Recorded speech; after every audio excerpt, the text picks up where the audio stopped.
we're now going to move on to our presentation today. We've got Ben Matthews, who is a director at Empower Agency, and I'm so excited to have Ben come along and talk about this topic. I think Ben is absolutely the right person to talk about this. And Ben is going to be telling us about creating cohesive user journeys from social media, the key considerations, and the top tips and tools that you need to know about. So over to you, Ben.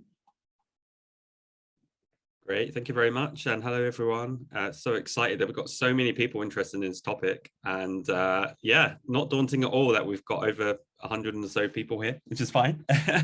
Also that, you know, 9 or 8% of you were confident that you're doing this well, so that's good to see, and it'll be great to see how the ideas in this presentation stack up to what you're doing. Now, for those people who are confused, we want to get you to this image on the right-hand side. Really excited, all your audiences having a good interaction. So not too cheesy, but yeah, we'll get there. And the way I approach these slides is to pack as much value in as possible, and then you get access to these slides afterwards. So if we don't have time to run through everything, because I'm aware I've got 15 minutes, then don't worry, you get the slides afterwards. Everything's linked, all the sources are linked in here, so you'll be able to find it all afterwards. And so, yeah, I'll get cracking. So the first big bombshell, and this is a tweet from someone I follow, and I thought it was so relevant to this, is that one of the most important things to understand about social media is that your audience doesn't want to leave it. Now, all of the platforms at the moment are definitely falling in line with this. So if you look at Twitter, if you look at Instagram, if you look at Facebook, if you look at TikTok, all they have in mind is keeping people engaged on the platform itself. They don't want you to send off to your website or someone else. They want to keep people engaged on the platform. So when we are thinking about user journeys on social media, I think a definite modern phenomenon is that people want to stay on the platforms themselves, which makes it more of a challenge to get them to take action or other things that we want them to do. So with that in mind, when I was putting together this presentation, I was thinking about the different user journeys that you can have with someone from social media coming through to engage with your charity. So I've broken this down into 4 sections, and there's lots of ideas under each of these 4 sections. So we start with on social, which is the most important part. How do you engage with people on social media? From there is how do we transition them off to your website? It could be a donation or campaign page as well. Once they're on your website, how do you engage them there? And then once they've done what they need to do on your website, they've made a donation or they've read the article, how can you then transition them off the website to continue the conversation with them? So again, I'll be breaking down each of these areas in this presentation with lots of ideas under each. So let's have a look at on social. Want to focus on Twitter here.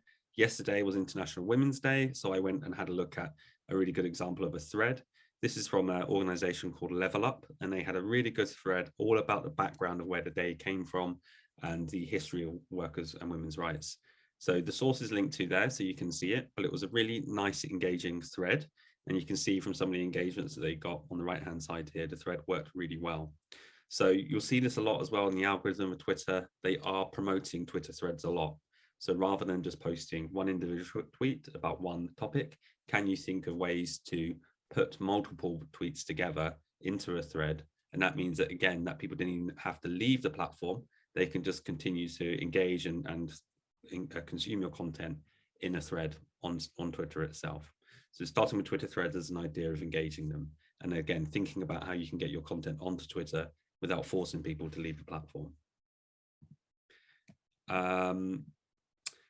Next, we look at TikTok. So TikTok as a platform itself is all about keeping people on the site itself. So you have these short videos that are watched on mobile, where people are probably looking for entertainment or information. They're not necessarily looking to get off the site. So here, Young Scott is a great example. I've linked to their profile in the bottom there. They've got a wide range of really interesting videos. That is a way of taking their existing content. So a lot of this is available on their website already, but creating short, sharp videos that are explainers talking about the issues that they cover. So again, it's not creating newer content. It's kind of repurposing existing content, promoting it on TikTok or publishing it to TikTok, and then making sure that people who are the audiences of this charity are able to consume that content on the platform itself without necessarily having to leave the platform. So TikTok's a really good example of how the modern platforms are trying to do that. A really recent version of this is the British Red Cross Ukraine appeal. So obviously they've raised fantastic amounts over the past week or so. And here I pulled out one of their ads. So they're actually promoting this on their feed. This is just a series of videos, series of clips, very simply put together and edited together. And at the end, there is a donate option, a sticker, that when you click on it, it goes through to the Red Cross donate page. So this is a very simple, powerful video, and that the call to action at the end is to get people off to go and donate. This was promoted as an ad. So if you haven't looked at TikTok ads yet, this is one way of both engaging and getting people onto the website itself. So just to show you a more modern example there as well in response to the crisis. TikTok actually have their own for good section. So again, linked to in the source down there. TikTok for Good has loads of ideas, examples of how charities and nonprofits are promoting their content on TikTok. So definitely worth having a look if you're not sure about how to approach it. Again, what you'll see from a lot of these examples is that they're keeping users on the platform, they're engaging people on the platform without having to leave it. So if you're thinking about a user journey perspective, you're looking for inspiration of how to use this, these are some great examples here.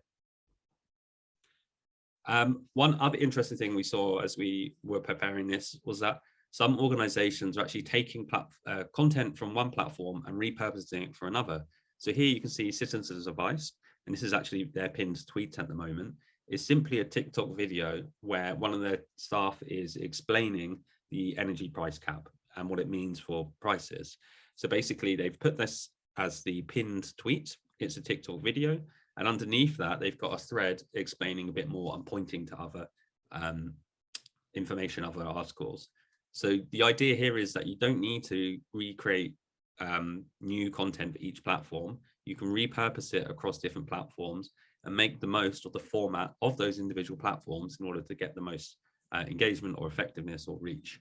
So basically, yeah, think about how you can use existing content and repurpose it across platforms. Especially important to think about if you've got limited resources or if you're looking to cover a lot of social channels at once. Again, linked to in the source there so you can find out more for yourself. Just to emphasize this as well, Facebook recently introduced their Facebook Donate as an ad. So what you can do is add a Donate Now button to a Facebook ad so that people who have signed up for Facebook's donation feature can stay on Facebook and make a donation to your charity. So here's an example where they click on it, they come through to a form. Using Facebook Pay, they can make a donation, and then that goes through nice and seamlessly. So again, this is all part of the platform wanted to keep you on the platform itself rather than come off to your page and donate. Now, again, if you're a smaller organization and that perhaps hasn't got the most slickest donation experience, this can actually be a really good way to get increased donations from people who are already on Facebook. So definitely worth looking at if you haven't already. One other thing I wanted to touch on is that a lot of the social platforms have taken away a lot of the insights around who the audiences are on social.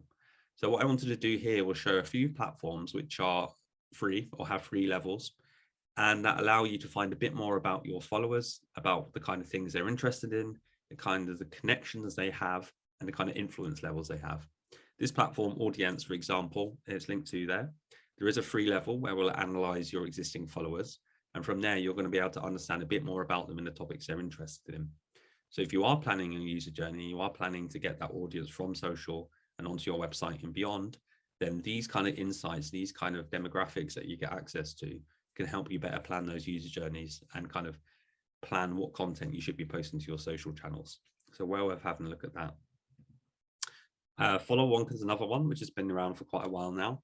Basically, you can, again, just for Twitter, but it connects to your Twitter, it analyzes your followers, it analyzes where they're based. So you get a map, like you can see here, so you can see whereabouts in the world they're based. What's also interesting is you get to see their most active times. So this chart at the bottom tells you when your followers are most actively tweeting. And what you can do is you can plan your content to go out at similar times to make sure that you're hitting the optimal times for when your audiences are online. So worth having a look at there. Lastly, there's a website called Global Web Index, which is basically a surveying tool, and they send out something like 200 to 300 questions to people across the year. And basically they take all that survey data that comes back and are able to create different ways of finding out more about your audience.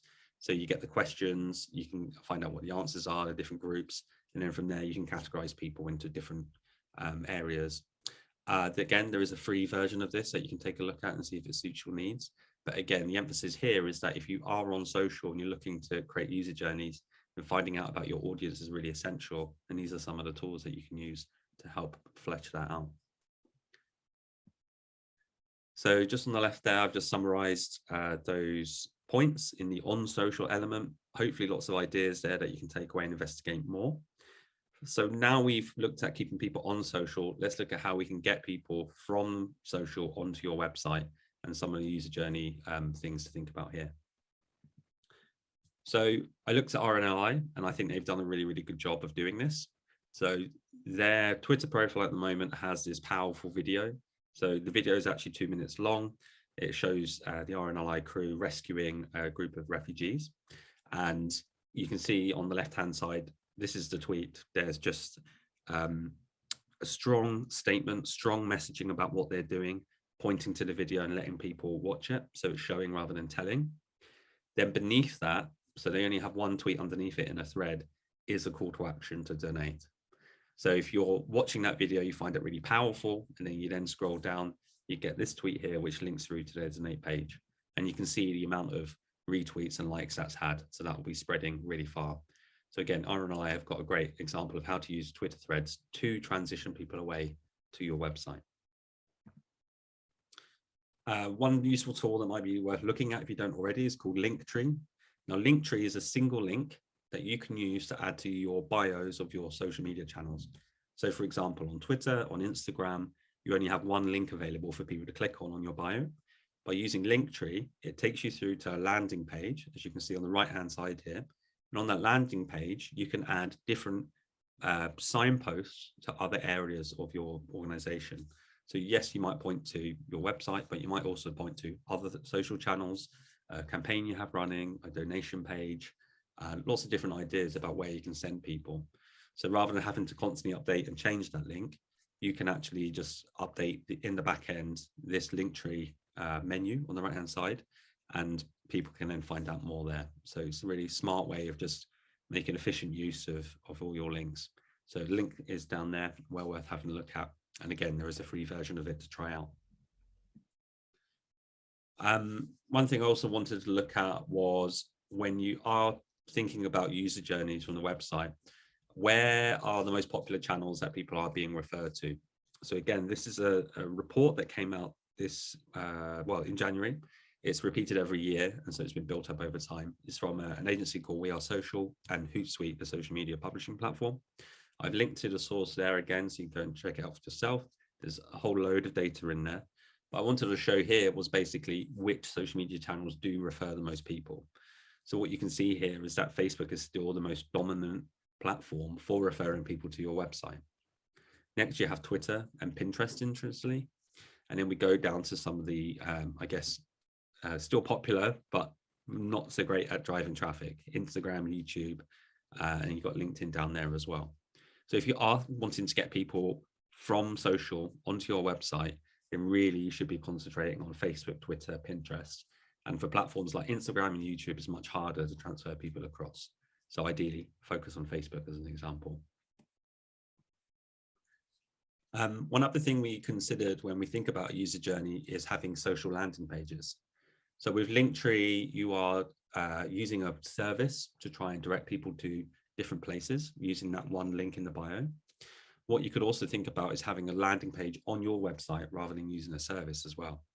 So the New York Times is a really good example. If you look at their Instagram profile, which is just NY Times, the link in their platform actually links to their website, and there is a landing page which is /Instagram.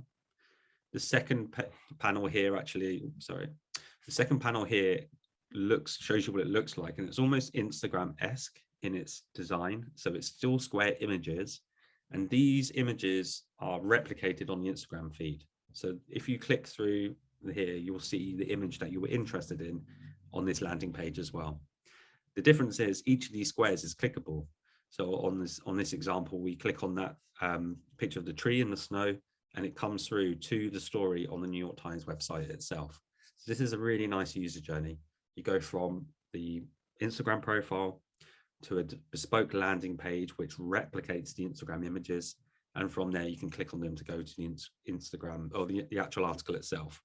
This is almost like a really bespoke way of guiding people through, but from a user journey perspective, this is really excellent and well worth checking out. I haven't seen any charities do this yet, so I'd love to be corrected if anyone here has been running something like this. So that's some ideas about transitioning to the websites and how you can get people from social to the websites itself. Now we're going to consider, once people have been referred through, what are some of the key considerations there. So first of all, it's probably really obvious, but basically mobile optimization is so key. I've picked out a few examples here, and interestingly, they all look quite similar. But UNICEF, Greenpeace, and British Red Cross, their websites are well mobile optimized. They all have donate options clearly profiled in the top menu, and then clear striking imagery to try and get people to take an action when they're actually on the page.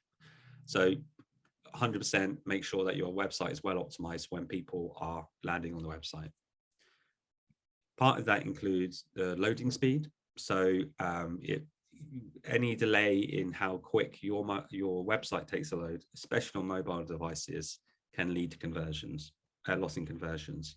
So if you are running a donation campaign, you are sending people from social through to your website, make sure it loads really quickly. I've linked to the source here to show about that stat about the loss in conversions. And then the tool I would recommend to use to test your loading speed is called GT Metrics, and it's linked there. The Empower website performs really well, so we're really happy with that, but it's well worth checking out your own website, especially from a mobile perspective, again, just to make sure it loads quickly. Otherwise, you might risk losing people and suffering from a bad user experience when people do come to your website. One other idea to think about is when people do land on your website from social, can you have a look at how that audience compares in their behavior on the website itself? So I imagine a lot of you are using Google Analytics as part of your website. There is a way to set up Google Analytics to hone in on social media traffic only. And from there, you're able to see how much longer they spend on the website, how many pages they view, how engaged they are. And if you have conversion tracking set up, then you're able to see types of conversions they have, how many conversions they create, and even ascribe a kind of value to that. Again, if you're tracking donations as part of your conversions, you can break it down by channel, so you can see which channels are driving the most traffic. And again, plan out your social media content based upon how well each of these are performing. I've linked to a good article here on the Hootsuite blog, which talks through it in more detail. It gives you step-by-steps on how to set this up in Google Analytics yourself and where to look for things. So it's just a nice integration between the two, so that when people come from social to your website, you can filter down, hone in on those social channels and see what contribution they make to your organization overall. So that's a few considerations when they land on your website. Now we're going to talk about how to engage with those audiences again when they look to go again. So one key thing we look at as well is retargeting. So most traditionally, people are doing this through Facebook ads, where you have the Facebook pixel on your website. When people land on your website, the Facebook pixel picks them up, and then it enables you to retarget them with ads. So you can show them ads again on Facebook. The reason we like doing this is because it's been shown to lower cost per acquisition, because those audiences have already been exposed to the website, your brand, your content. And so if you show them another ad or show them a call to action, they're much more likely to convert. And we see that time and again. One tip as well is if you're using Google Ads and you have the Google grant, then you can use the Google grant, which gives you about £8,000 or $10,000 in free Google Ads spend every month. Use that to drive lots of traffic to your website. And from there, use the Facebook pixel to pick up those audiences that have visited your website, so that when you serve them a Facebook ad, they're much more likely to convert. So retargeting is definitely something to look at and is an important part of the social media journey. Picking up those audiences enables you to then tailor later campaigns to them. So well worth having a look at if you're not already. Email capture is quite a basic tip, but it's definitely one to think about. What we have been seeing previously is that this kind of modal pop-up was really popular. It is annoying for users, and user experience obviously impacted by this, but actually it is effective. So every study that has been done around these email pop-ups shows that they work and they do drive signups.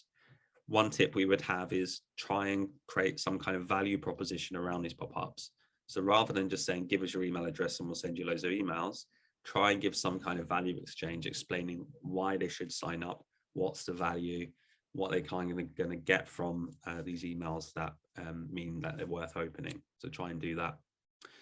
This second example here is integrated into the website. So rather than a modal pop-up, it's a little box that is present on multiple pages of the website. And you can simply type in your name and the email address if you're interested in subscribing, which I think is a much more neater and much less intrusive way of getting people to sign up. Although you probably find that you are getting less overall signups as a result. So they're both from Charity Water. You can have a look at their website there.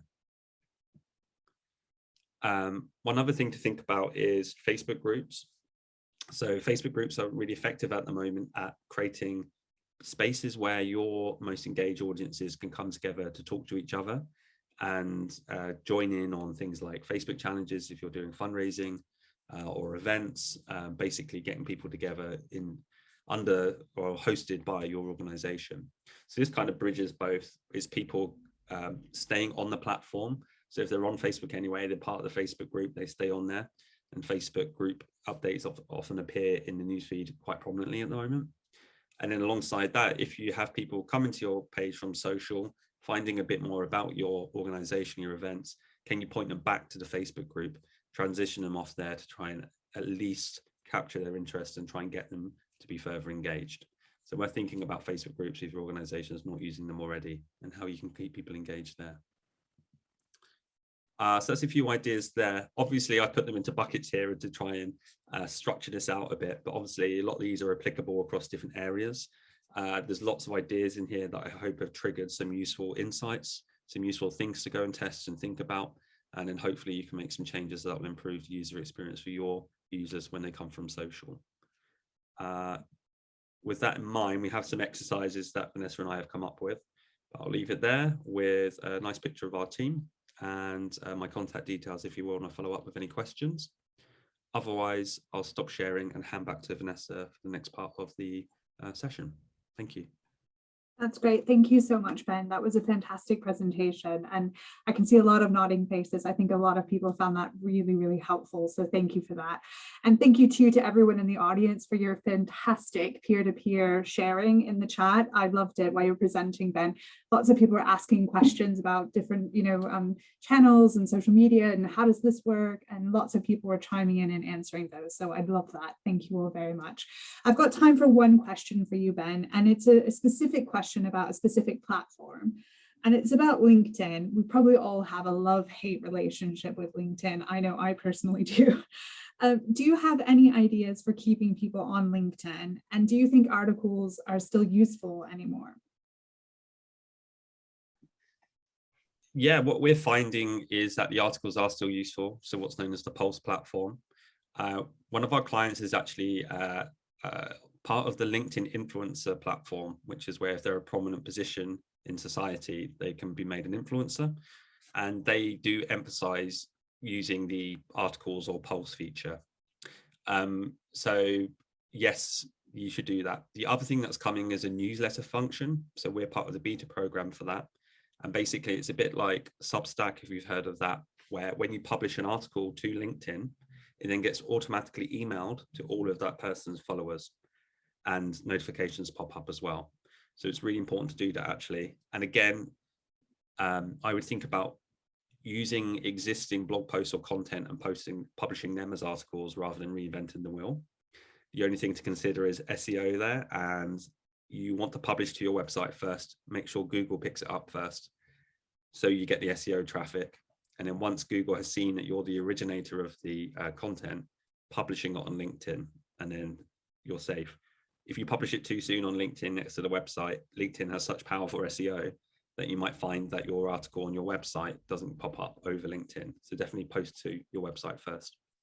But overall, yes, use the articles, the newsletter functionality that is coming as well, worth checking out. I'll try and find a link to it while we're speaking. And one thing to emphasize on LinkedIn as well is people updates from people have about 8 times the reach compared to organizations. So if you can get your senior leaders or the people that are most well connected and have the most followers in your organization, if you can make them active on LinkedIn, that's much more powerful, much more impactful than relying on your company or organizational page, which has a much lower reach.